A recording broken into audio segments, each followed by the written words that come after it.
next up, we do have some other amazing student leaders from YVote, Yessi Burgos, Edward Sanchez, Carlos Durret, Ria and Renee Mendantes.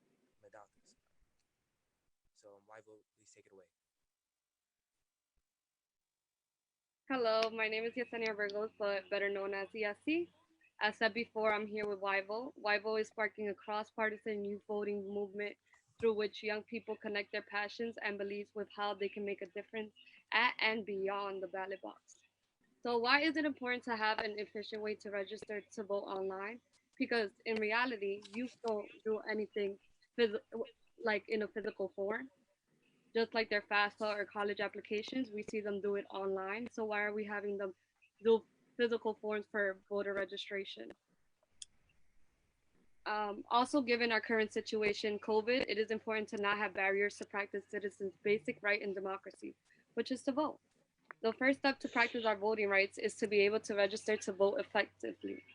So let's look at the different barriers the voter online registration form poses compared to how smoother it is when registering with the physical version of a registration form. Can everybody see the shared screen? Okay, so I'm just going to talk a little about the difference.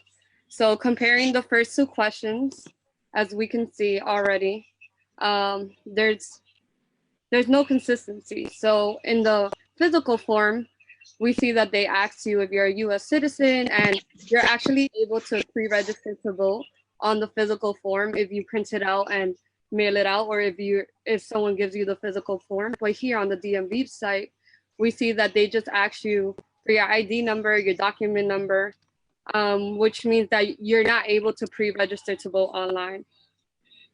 Um, So there should be more consistency through the form so that we show that we care about our citizens in New York and show them that we are consistent in every process. And when it comes to identification, we also see that you're able to put your last four digits of your social security number for the physical form. But as you see on the DMV website, you're not able to do that. If you don't have an ID number or an ID, a permit, or a driver's license, you're not able to register online. And this sucks, like someone mentioned earlier, because not everybody has an ID. And if you don't have an ID, it makes it way harder for you to register online. Another downside of the online form is that there's when you're clicking on the little question marks to see how you're supposed to enter the information, it leads you to another tab, which is annoying because as we see in our FAFSA or college applications, if you like hover on the question mark, it'll just show how to fill it out. And instead, if your internet connection happens to be slow, you have to wait for another tab to open. So that's the downside of doing it online. Whereas in the physical form, or if you're printing it out, filling it up online and then printing it out, it tells you directly there on the same form what you have to do. So we must remember if people vote in two consecutive elections, when they first become eligible, they are likely to be voters for life. So we're demanding a better online registration form so it's accessible to not only youth, but for people of all ages.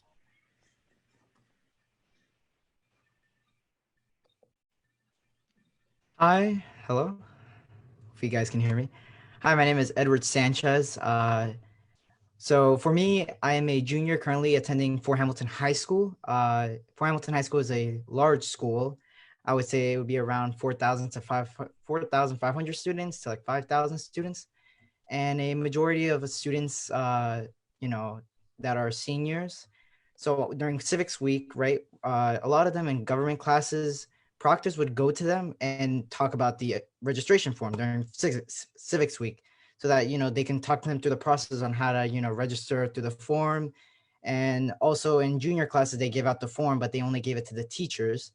So I would say only the seniors really got that attention with the proctors, so they really got more time on it, especially because they're gonna graduate soon. The problem was that like since my school was big and there's a lot of students, so think about it, a thousand senior classes, there wasn't enough proctors to go around. My friends later on told me that some classes range from having one third of their time devoted to having to learn about the registration form. Some other classes only had like 10 minutes, and I heard one class only had like just 2 minutes. The teacher's like, "Oh, here you go, take it home, do what you want." And that was ridiculous to me because, they need to know how to register. They're about to be adults. They're about to be 18. They're about to go vote. And some of these teachers and, basically the system kind of failed them in a way because they didn't really learn. Civics Week is to teach and educate on civic education, right? And that's what happened. Well, it's not what happened. So later on during my lunch period, right, a lot of my friends, ranging from freshmen to seniors, a lot of them had no idea, and they knew I would be the guy to talk about politics and all these stuff. So they're like, "Hey, how do you do this?" Uh, and one major question that they were talking about was the social security aspect, the identification, right? A lot of my friends don't have license, right? They don't have a government issued license, so it's like they got to know what their social security number is. But a lot of my friends don't even know it. I had no idea what mine was until I had to go work at McDonald's. So that really, it really boggles my mind. And that also applies to what Yessi was saying earlier, was that the DMV, there's no social security number on it. It's only the license. So that's like another barrier to that. So if they messed up on the physical part where they didn't teach enough about it and that some students don't know about their social security number, and now if you're going online, it's not there and they don't even have their license number. So it's like a double whammy. They didn't do this, they didn't do that, and that causes more barriers. And that was a big issue. Hi, my name is Carla Starrett, and I'm also representing YVote as well.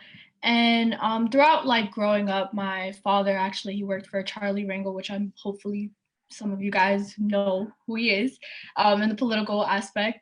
And growing up, my dad would always, talk to me about politics, and I'd be watching CNN segments and 60-minute segments and such. So I kind of already had that sort of like civic and political mind already embedded in my mindset. But I currently attend Bronx Center for Science and Mathematics. And when it came to Civics Week, which was from March 2nd to March 6th, before Civics Weeks, a lot of my friends and a lot of my peers were very excited. They were like, wow, we're going to be registered to vote. Like, this is such an amazing experience. But when Civics Week came, there was no word, no news, no information whatsoever.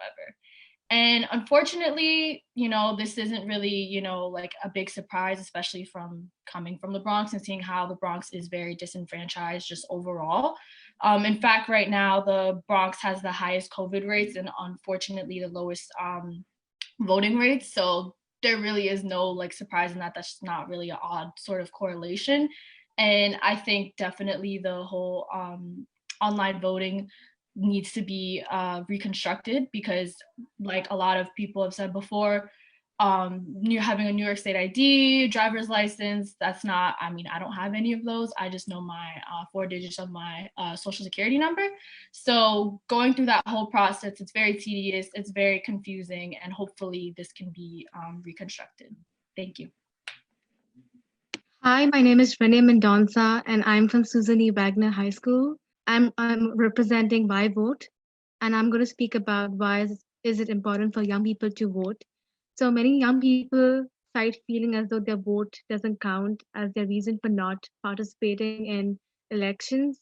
Millennials reported feeling disillusioned by both presidential candidates before the election in 2016, and many chose to sit out altogether as a result.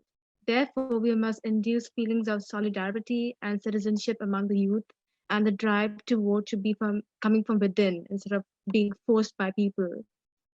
Also, while we're telling people to stay at home and stay safe, we cannot expect them to fill out a form and go to the post office and stamp it and post it while exposing them to danger of getting COVID. We should, instead of making like we should concentrate also on making like voter registration online safer and more accessible. And also, if there was ever a time to bring New York City into the 21st century, it's now. And while we know that there are a lot of issues on hand, our commitment towards this issue has not changed and will never change. Therefore, we urge all the political leaders to take action for this issue. Hi, my name is Ria Mendonça, and I'm representing YVote. And mandatory voting is not part of a country laws, then the voter participation can be very low. Out of 35 peer countries, the United States ranks 28 in terms of total voter turnout. In Australia, for example, where mandatory voting is enforced, turnout rates are often above 90%. That means the government is a better reflection of the population. And I feel like we should lay emphasis on the youth to vote and make them aware that their vote matters and it really counts because they're going to be the future generation. Thank you.